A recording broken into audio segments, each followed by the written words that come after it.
Hello, welcome and welcome back. This is Jacob, and today we're gonna be taking a look at another module short story located on the modules of the various operators in Arknights. And today we're gonna be reading the short story for Skadi. When I saw that she's gonna be getting a module, and right now I'll get into that, I'm not sure how I feel about the module itself. It definitely gives her survivability, which is interesting. But yeah, probably someone can tell me how useful it is currently and how useful it will be in the future, because this is one of my OG 6 stars. Like, literally, considering I've been playing this game since its global launch, which is more than 2.5 years ago at this point. And I think I recently was looking at that. I think she's like the third 6-star I ever got. And early on in the game, pretty much used her almost everywhere, I would say. Like, holy shit, I used her for a long time. I can't remember who the unit is that replaced her, actually. It might have been either Blaze for a short while, and then Shen, because Shen is definitely a mainstay on my OG main team. But Skadi was there for a long while, and she was very fun to use. One of those early units, like always with any kind of regular game or gacha game. Very simple to understand. There is nothing complicated about her skills. Literally, skills are, attack up, attack up when deployed, attack defense HP double. pretty much that. Plus she buffs other Abyssal Hunters that are on the field for their attack. And her redeployment time gets reduced by 10 seconds if you have her on E2, which is kind of neat. And she's pretty cheap to deploy as well. And she smacks. She's pretty much, I mean, how couldn't she? Like 11, with the module currently on, 11k, over 11k on level 80. And her third skill essentially doubles that, plus doubles her HP. The only thing I will say, her third skill obviously makes her super insanely strong in single target duels, but it takes a long while to charge considering it's 90 freaking energy, but it stays on for a long ass while, so kind of a neat trade-off, I would say. But yeah, like I said, one of my OG units, enjoyed a lot. Using her in a lot of scenarios, both main games, both main story and side stories that were added over time.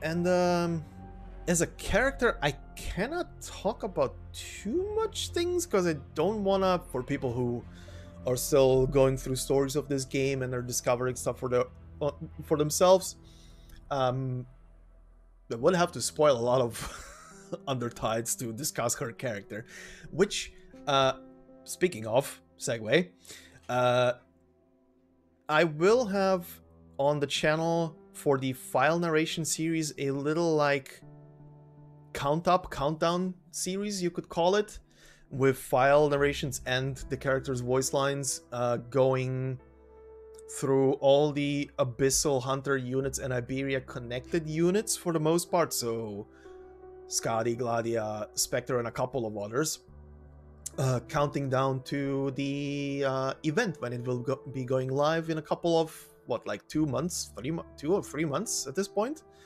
Talking about Sultifera Navis, the second event for the whole Iberian Abyssal Hunter storyline.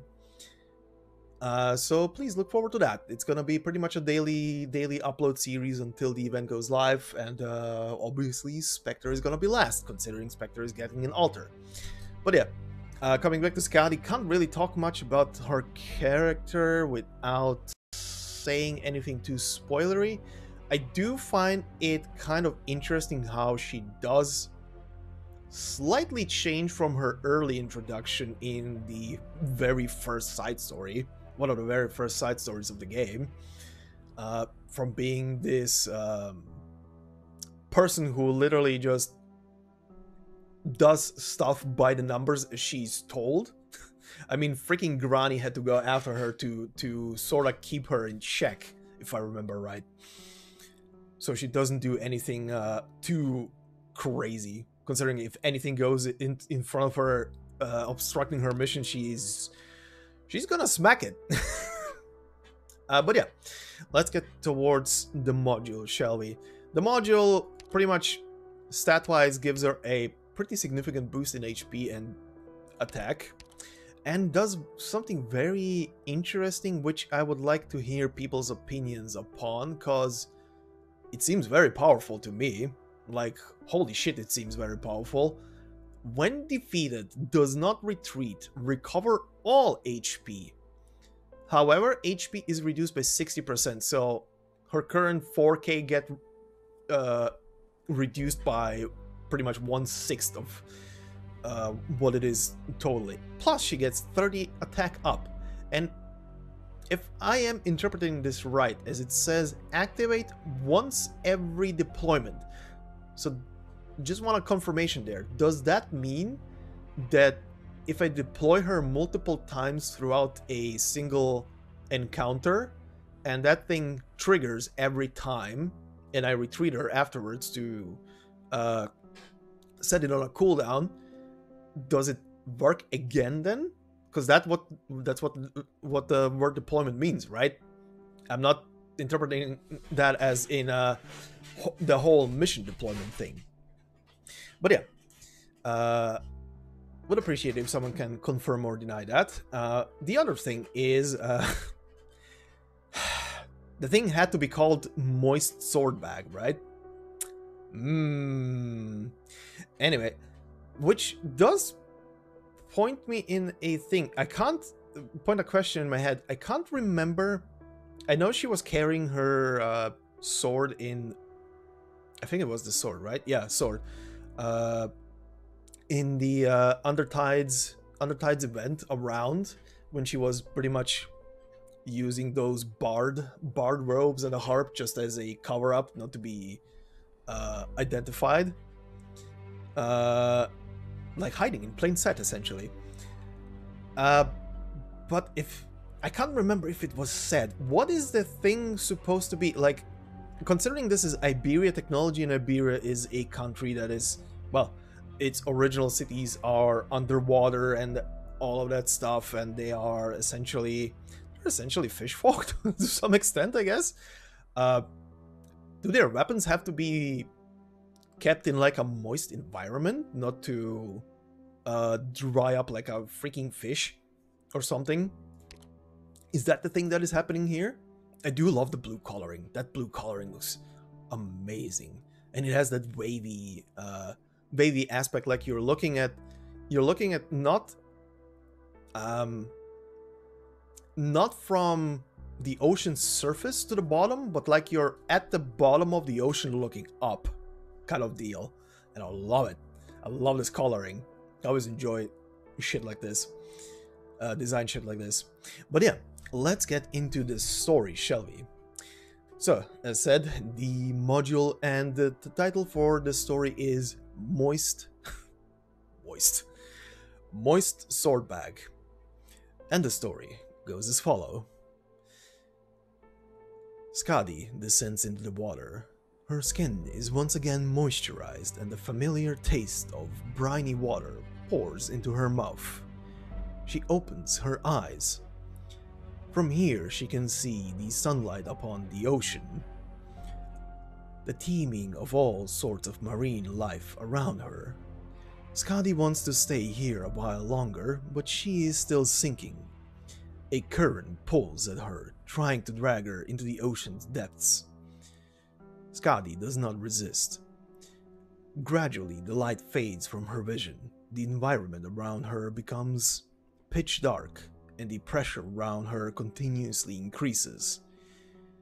The only information about her environment reaches her through the water's flow, through the water's flow and echoed sounds. But it makes Skadi feel at ease. It is the environment she is most familiar with. When she goes on missions with her companions as an abyssal hunter, she slaughters the seaborn in waters like these, and returns to the city sitting on the sea. But right now, only icy waters surround her. She begins to feel lonely. She is about to arrive at the sea floor, where an underwater city flickers into view. Once upon a time, these eager technological marvels could illuminate the bottom, but in today's memories, this city cluster still emits a radiant glow. But at some point, the city became both distant and unfamiliar. Skadi belongs to the sea, but she does not belong there. She falls onto the sea floor, motionless. She is lonely. A song suddenly sounds out through the sea, a song of nature without words, without emotions. She hears it. The surrounding creatures follow the sound and approach. They grow more numerous, yet more numerous.